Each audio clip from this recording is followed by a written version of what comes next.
tahun Hijriah ya. Jadi berbeda dengan orang di luar Islam itu, untuk membuat ciri khas itu penting.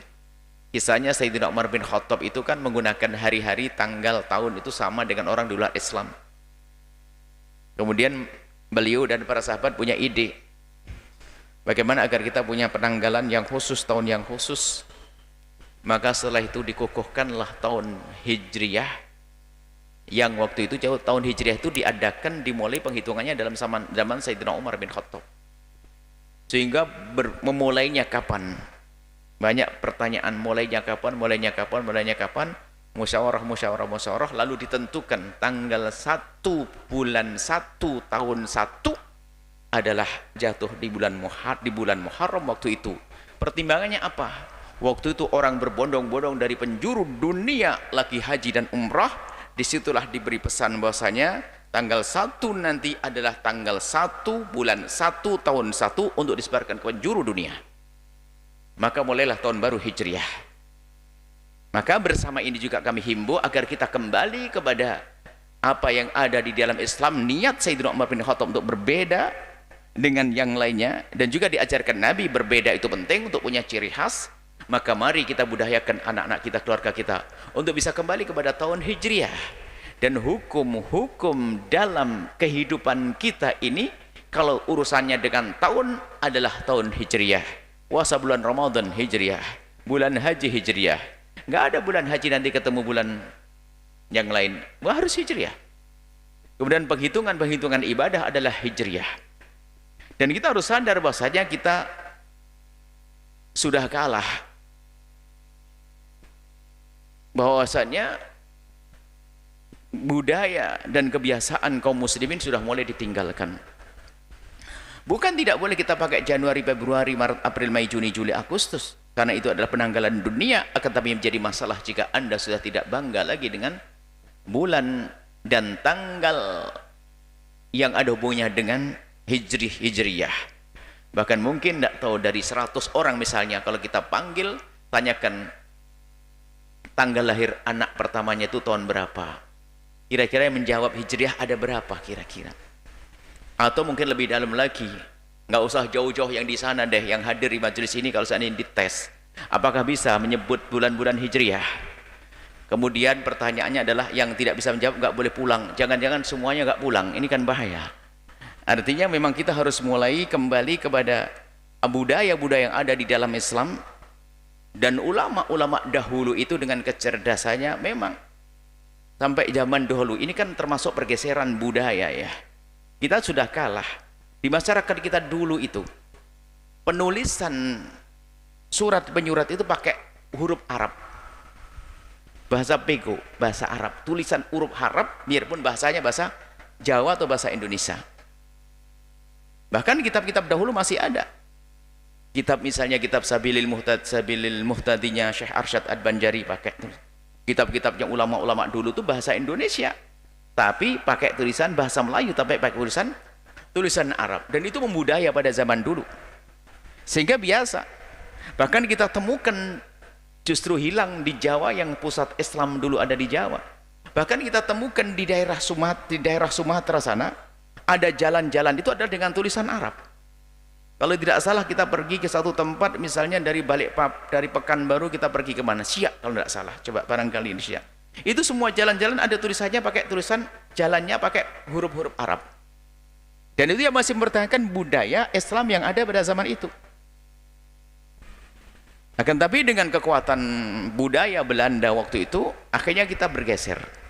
Sudah pada mulai lupa. Zaman itu semua. Dan kita masih ingat di kecil kita tuh, masa kecil.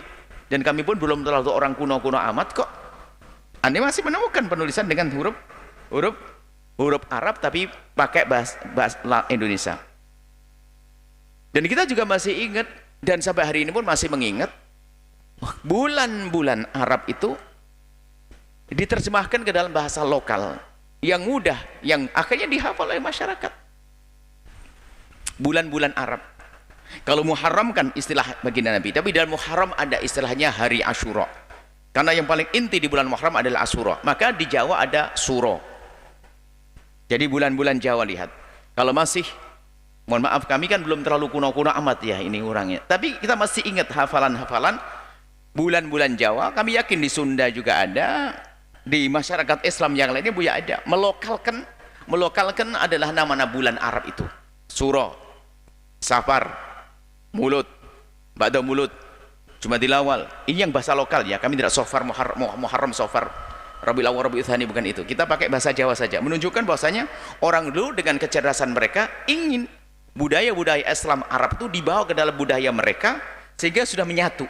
Sehingga yang namanya orang Jawa tentu ngerti bahwasanya ada Suro, Safar, Mulut, Ba'da Mulut, Jumadil Awal, Jumadil Akhir, Rejab, Ruwah, Poso, Sawal, Selo, Besar. Balik lagi Suro.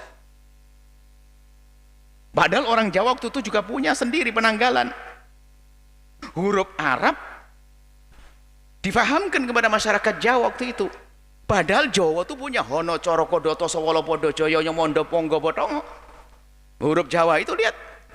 Mereka juga memahami. Tapi sampai hari ini pun orang Jawa tidak mempertahankan budaya Jawa. Siapa yang bisa paham huruf Jawa tuh? Hono, Coro, Kodoto, Sowolo, Podo, Joyo, Nyomongo, Potongo itu. Huruf-huruf Arab untuk penulisan Arab. Biarpun sekarang sudah mulai dikembalikan budaya. Dulu disatukan, artinya apa? Budaya Islam dengan budaya masyarakat Jawa sudah menyatu. Sehingga lihat dalam bahasa lokal kita pun banyak bahasa-bahasa dari Arab.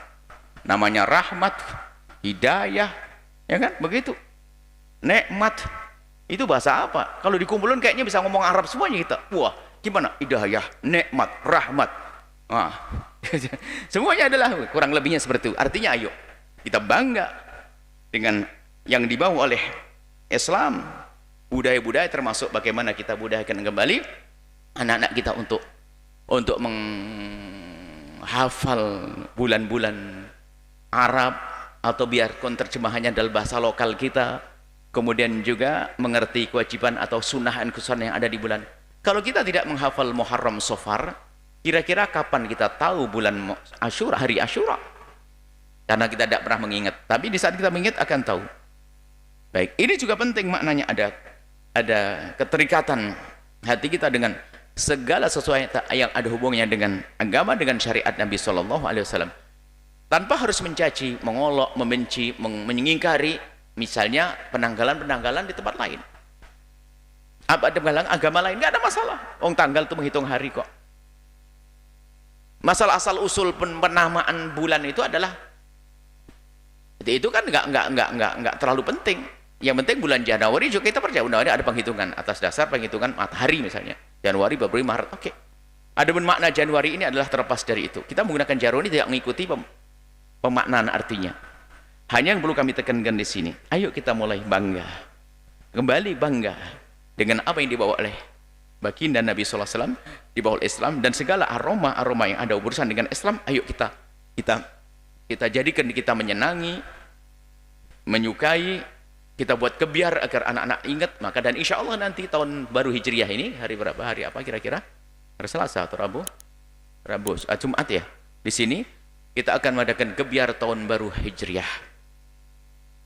Tahun baru Hijriah insya Allah tanggal 1 1447.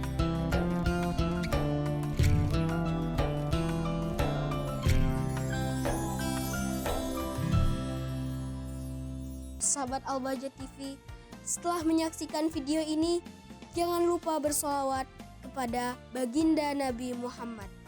Shollu ala Nabi Muhammad. Allahumma sholli alaihi wa ala alihi wa sahbihi.